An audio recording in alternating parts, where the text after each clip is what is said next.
Hello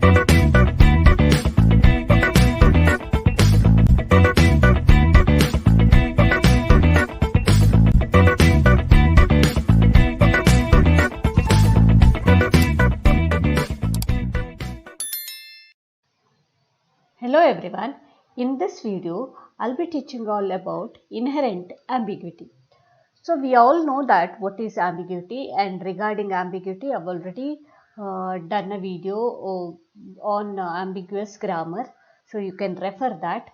So, and what is ambiguous grammar? Let's recall that.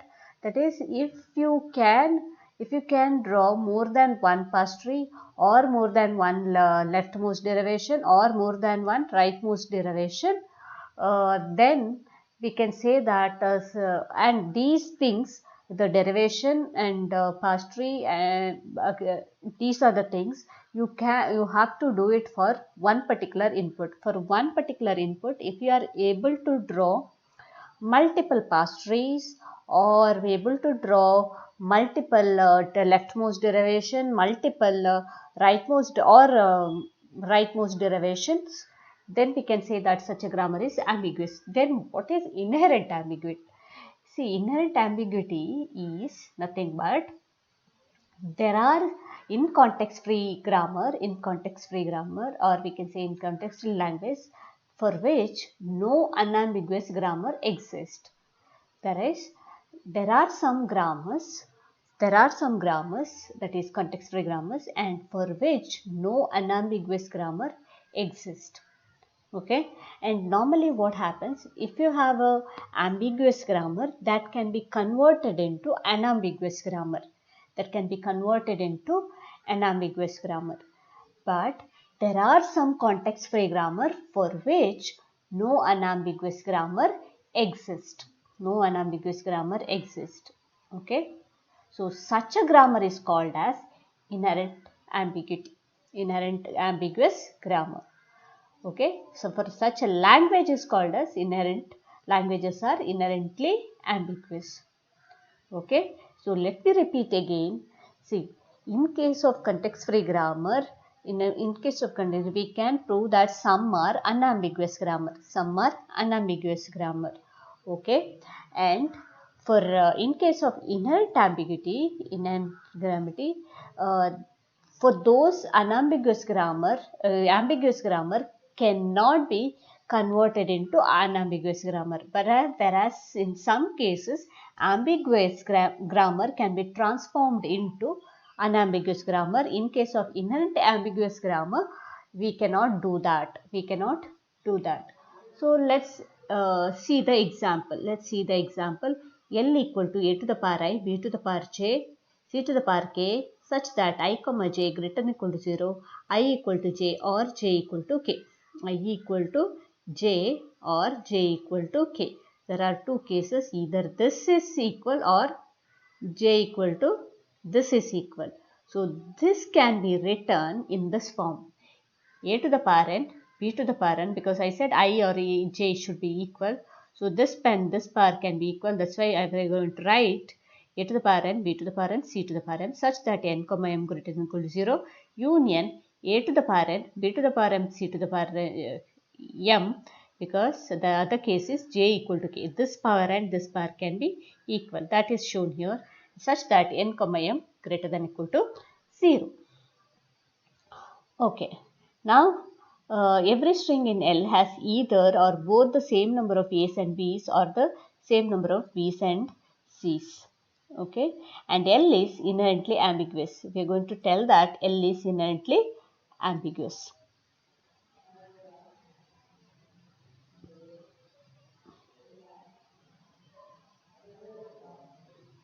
Now, let us try to write a grammar for this. So that's why let me write a rule first, and as you all know that there are two types. That's why either this can be referred as S1 and this can be referred as S2. So star symbol can go to either S1 or S2. Then what is S1? S1 is where this portion is equal, and whereas this is different. That is, this is of the power m. So that's why I am going to write it as S1 gives S1C or A.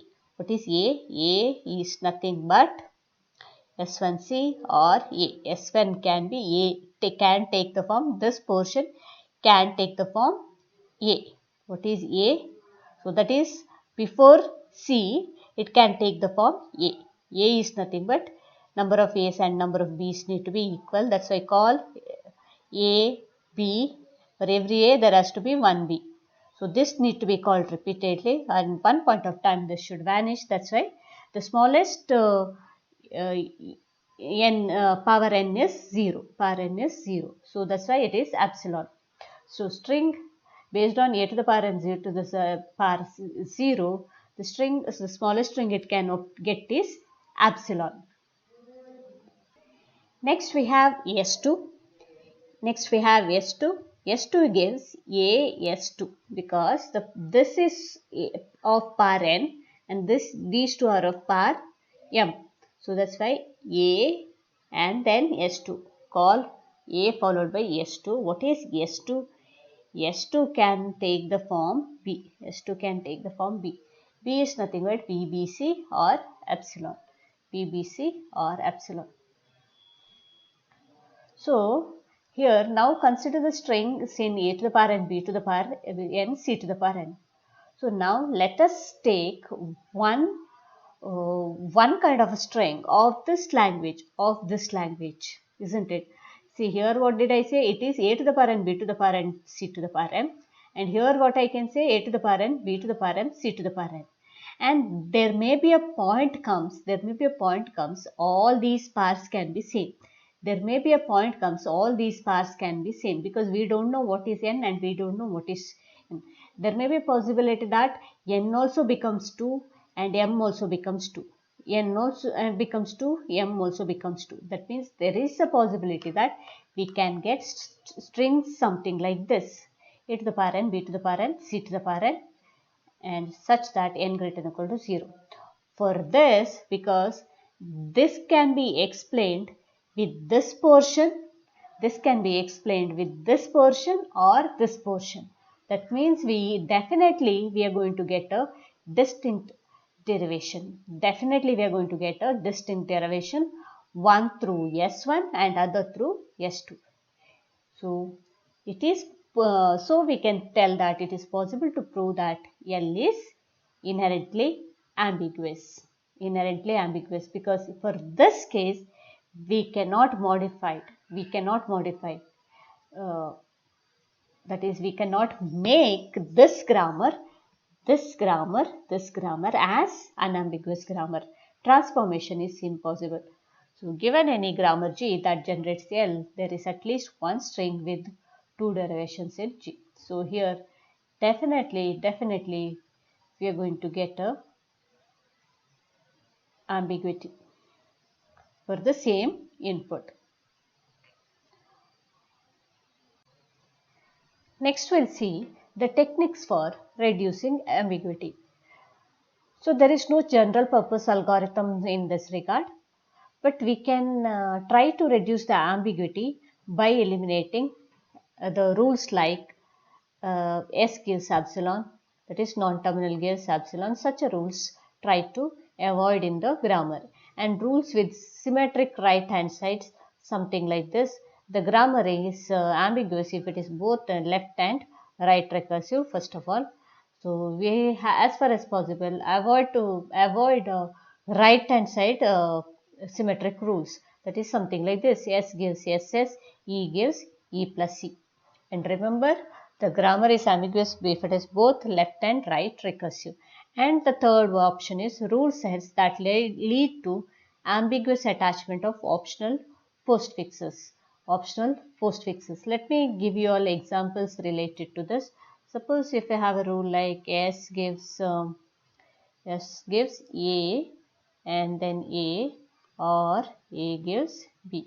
So what we can tell, A gives A gives AA, B gives AC, C gives A.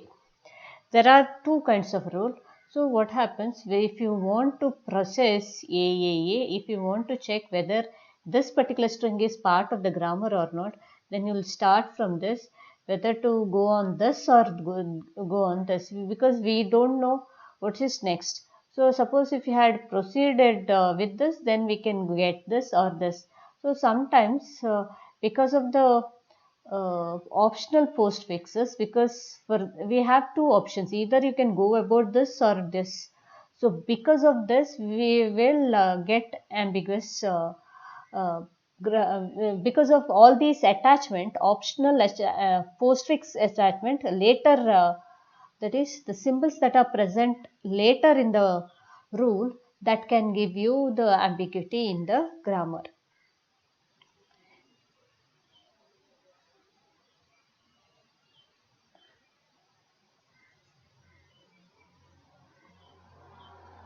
Next, we'll see how to eliminate epsilon rules. The first one.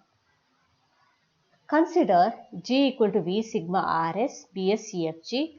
The following algorithm construct G dash such that L of G dash will be equal to L of G minus epsilon, and G dash contains no epsilon rules. So we'll try to reduce these kinds of ambiguity from the grammar. So first of all, I will try to eliminate epsilon rules. I'll try to eliminate epsilon rules.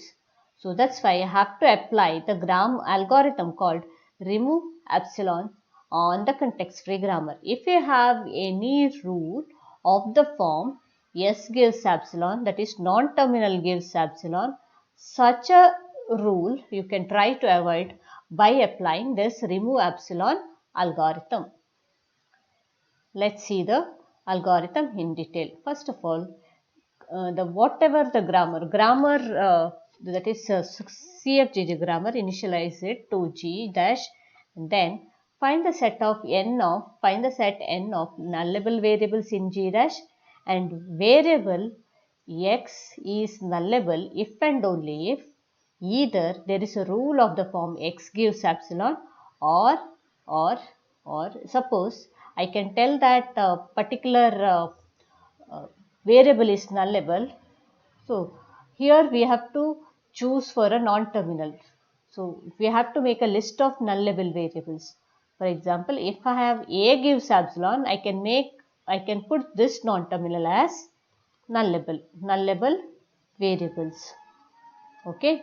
Next, if you have the rule something of this form, that is B gives CQ and C gives epsilon, Q gives epsilon, then obviously B can become epsilon. Why?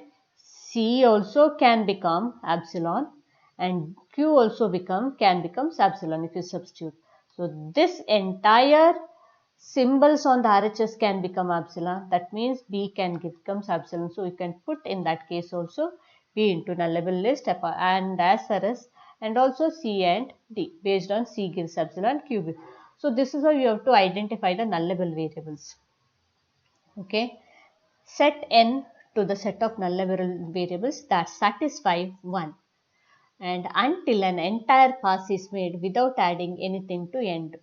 So you have to continue this, that is adding the null variables until no more nullable variables can be added.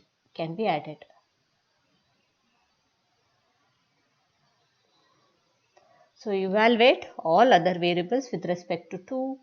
If any variable satisfies 2 and not in n, insert it. So and remember, don't insert the duplicate items into the nullable sets. Okay, that is what explained in the remove epsilon. Define a rule to be modifiable if and only if it is of the form P gives alpha q beta for some q in n and any alpha beta in B star. Since q is nullable, then it could be wiped out by the application of epsilon rules.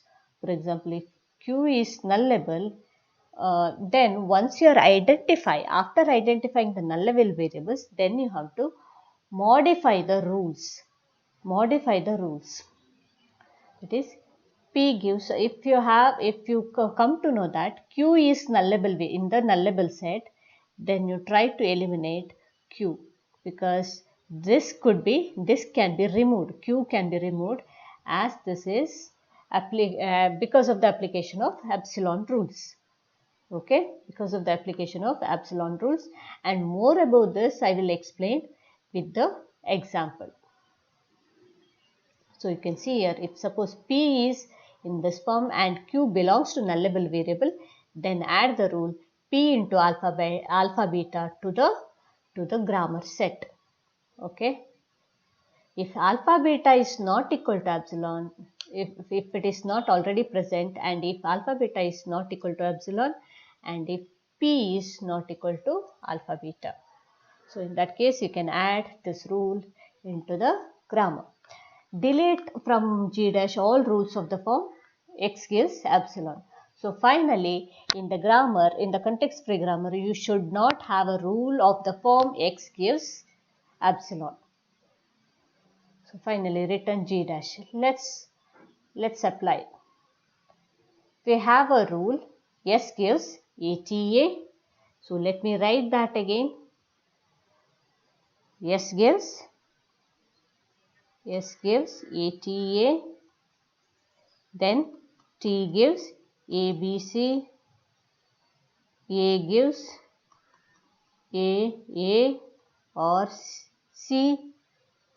B gives BB or C. C gives C or epsilon. This is the rule. S gives ATA and T gives ABC, A gives AA or C, and then B gives BB or C, and C gives epsilon. Next we have to identify the nullable variables. So first is identify that rule which contains of the form non-terminal gives. Identify that rule which is of the form non-terminal gives epsilon.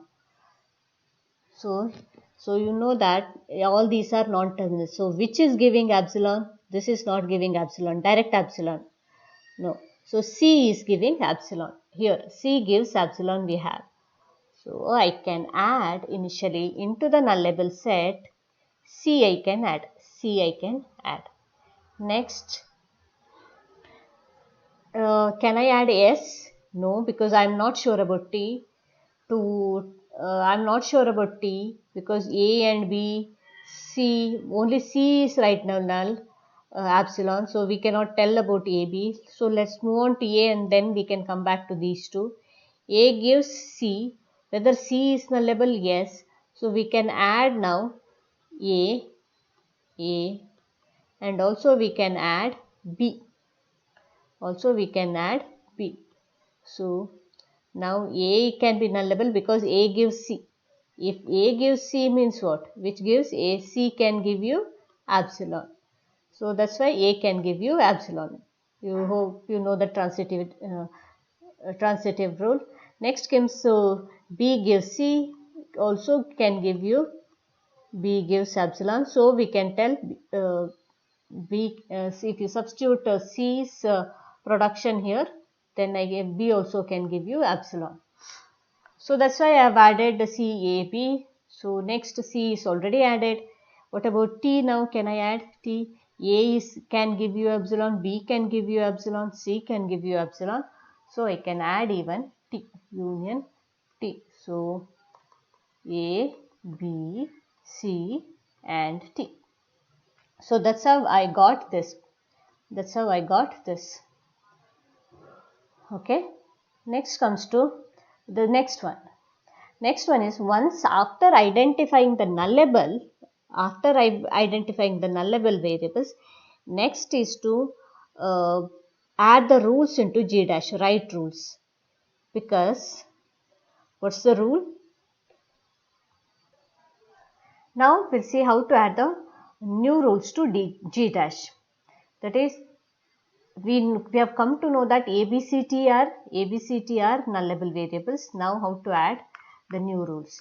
That's why suppose S gives ATA, S gives a T is nullable. That means we can remove T, isn't it? We can remove T and this can give you the only one rule. That is, if we can substitute, there is only one rule. So this can give us, this particular rule can give us only one rule, AA. Okay, AA. When it comes to T, since ABC, all these are nullable on the RHS, so this can give you, so you can make once C as nullable, once B as nullable, once A as nullable. So it is going to give you AC, then A, then B, and then C. Then C. This is how it can give you the rule. Okay, once you make A, next you make B, next you make B, C, next two more variables, and similarly A, B, B, C, C, A. This is how you got all these. Now if we make all these three as nullable,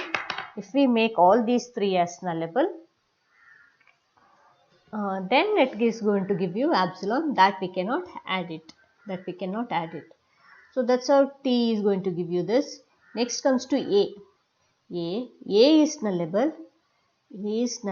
That's why if we are going to make this as nullable, that is substituting epsilon in place of A, then it is going to give you only A and or A. That's it. C we cannot add because A gives, if you make this as null, since C is nullable, if you make this as nullable, it's going to give you A gives epsilon. That we cannot add it. Next comes to the next rule. What's the next rule? B. So this, from this we got this. Next comes to B. B gives B. B is nullable. So that's why this is going to give you just B. And C we cannot add it. Okay. Because B gives C is going to, if you make this as nullable, then what happens? C can give you epsilon. B can give you epsilon. That we cannot add it. Finally, C gives C or epsilon, we cannot add it. So these are the new rules, we can add it. These are the new rules, you can add it to the original grammar. Let's see the grammar, whatever you are going to obtain. This was your original. S gives ATA and then AA. Next, T gives ABC and then AB, BC, AC, or A, or B, or C. Then A is going to give you AA, or C, or A. Next, B is going to give you BB, or C, or A. Sorry, BB is going to give you BB or C or B. Next what? Next C is going to give you what now?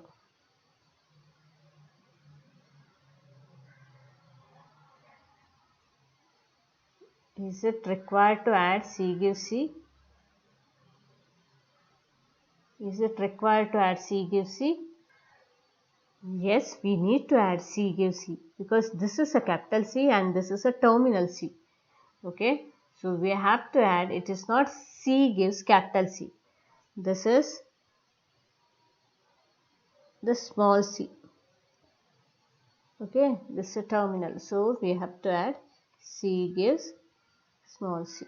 So this is the final grammar you are going to get after removing epsilon. So you can see here we don't have any epsilon rules from this. Epsilon rules, we don't have here any epsilon rules. So this is what we have to do in case of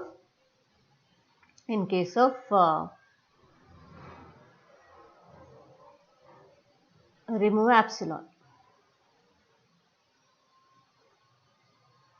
Let me show you all the final answer.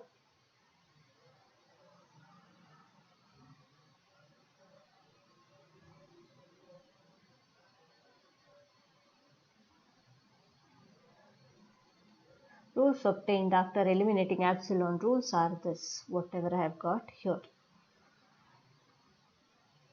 Now, what if L of G, the language of grammar, contains epsilon?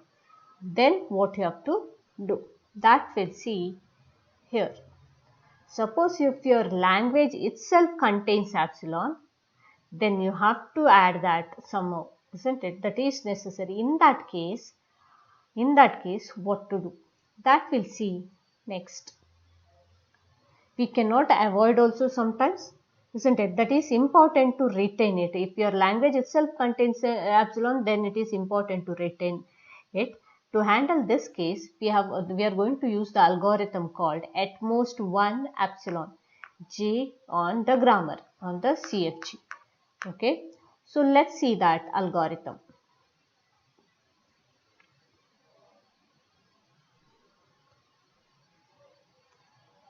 So G dash equal to remove epsilon of J. So first we need to apply the previous algorithm. Then what you have to do? Then SG is nullable. Then create a G dash, a new start symbol S star. Suppose the start symbol is, because language contains epsilon, means start symbol is going to give you epsilon. So if SG is, that means start symbol is nullable, then what you have to do? You have to create a new start symbol called S star, and then attach the old start symbol to the new start symbol, and make this new start symbol to epsilon. Make this link to epsilon. You can see here I have got, for example, let me explain with an example. For example, I have a grammar. Okay, I have grammar. It has got a start symbol. And this is going to give you epsilon. This is going to give you epsilon. This is your start symbol. In that case, what you have to do? You have to create one new start symbol called S star, anything. One new start symbol which whose name should not be present in the existing grammar. This you have to make it epsilon. Then link the earlier one to S. And then however you have removed this, S star should link to the start symbol of this. This is what you are supposed to do, and after that return G dash. After that you have to return G dash. So that is what explained in the at most one epsilon algorithm. Now eliminating epsilon rules from the balanced parenthesis grammar. Let's look at that example. So the grammar goes for this like this.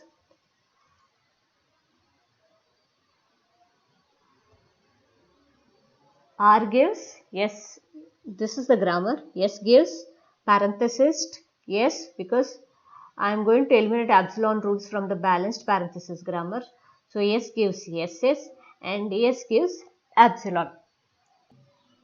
I have here numbered all the rules of the grammar. S gives parenthesis S gives SS, and S gives epsilon.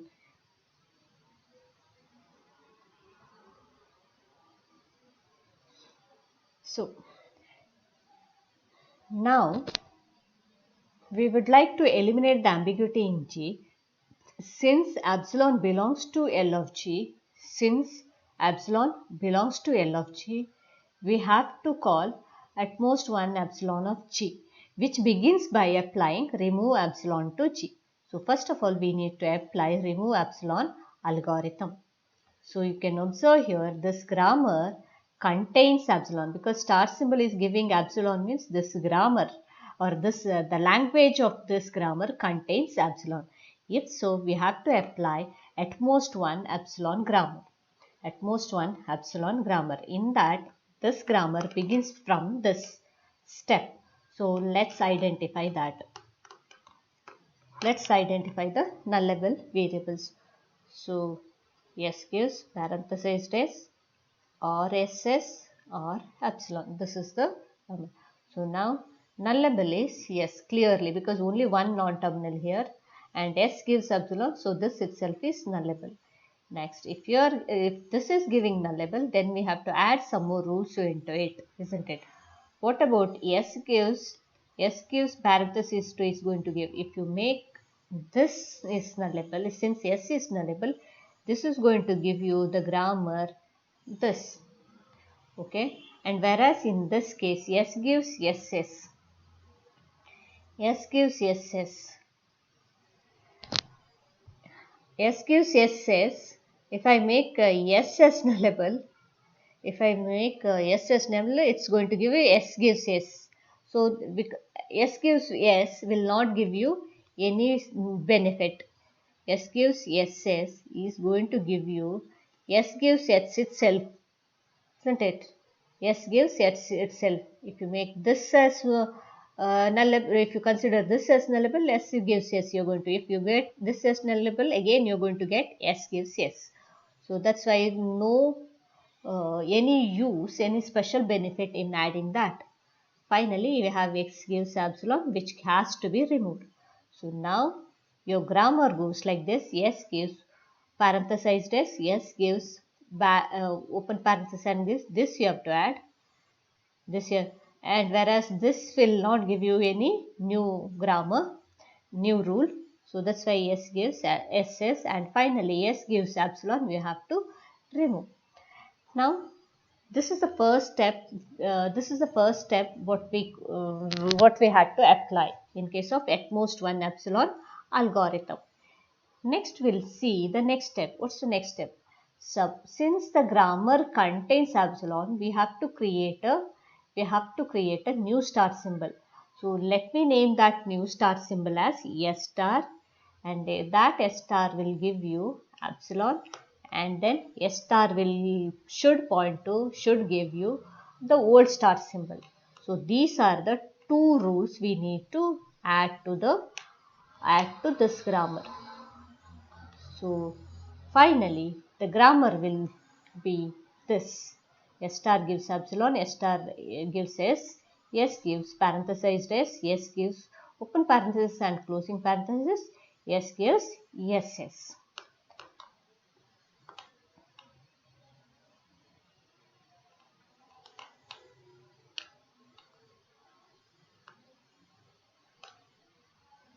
So this is the technique we can apply to remove epsilon from the grammar.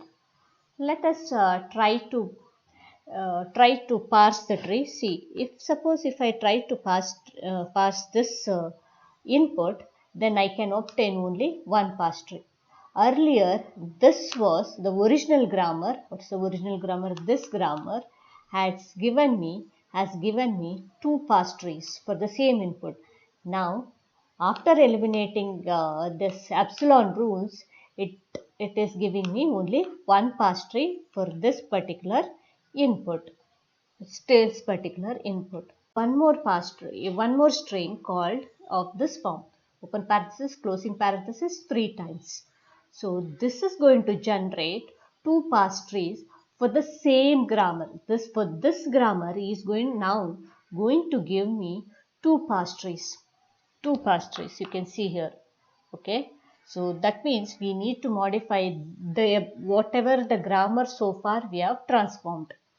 So that we can do by replacing S gives SS, because the problem with this rule is there is something called symmetric rules. Right, symmetric rule on the right, that is this kind of a rule. The rules of the form S gives SS, E gives E plus E. Okay, so this is what symmetric rule on the right side. So SS is equal to SS, isn't it? So such a case you have to eliminate E plus E is also equal to E plus C. If you symmetry I am talking.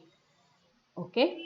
So for that what you have to do, we have to eliminate the this or replace S gives SS with the um, by making two set of rules, like how force branching to the left. So after this first character, take one more new non-terminal S1, and that S1 will give you S1S. So now you can see that this is not in the symmetry form.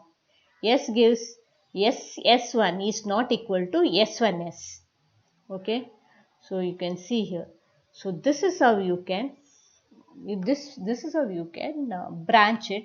So branch this SS into SS1 and S1S. So add that into the original grammar. How do we are going to add? S star gives epsilon or S. S gives S1. S gives S1. S gives S1S. Then S1 gives parenthesized S or epsilon. So this is what is the unambiguous grammar. Now if you try to construct a past trees, we will not get a two past tree for the grammar.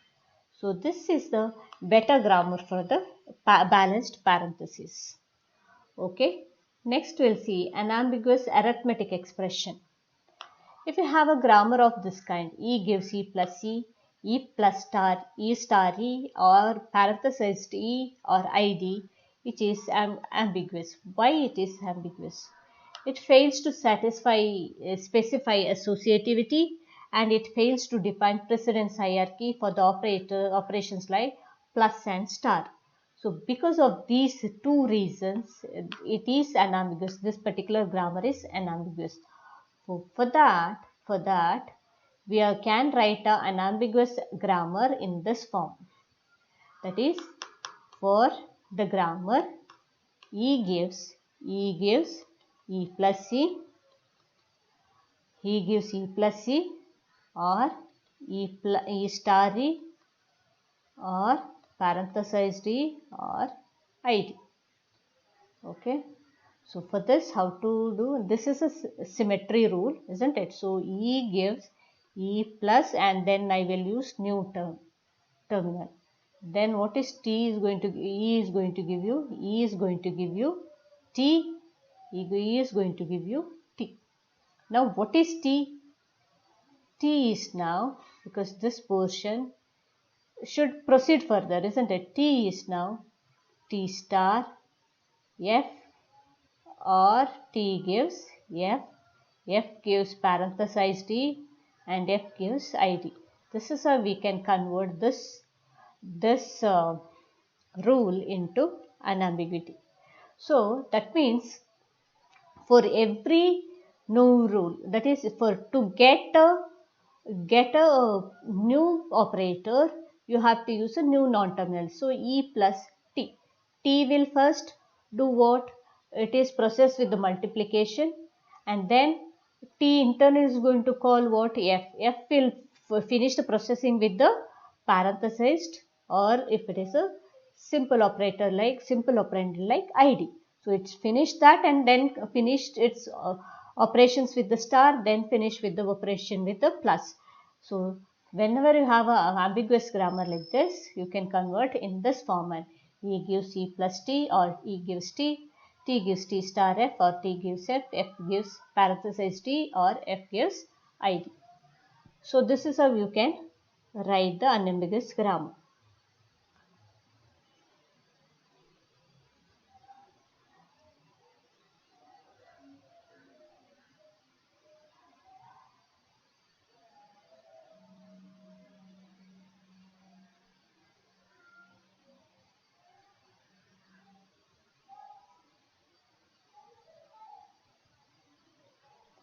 So algorithm, that is the past tree is shown like this for ID plus ID star ID. Earlier with E gives E plus C, or E star E, or parenthesized E, or ID was giving me the two past trees. But now E gives this grammar, that is changed grammar, is going to give me one past tree for the input ID plus ID star ID. For this, it is going to give me one past tree.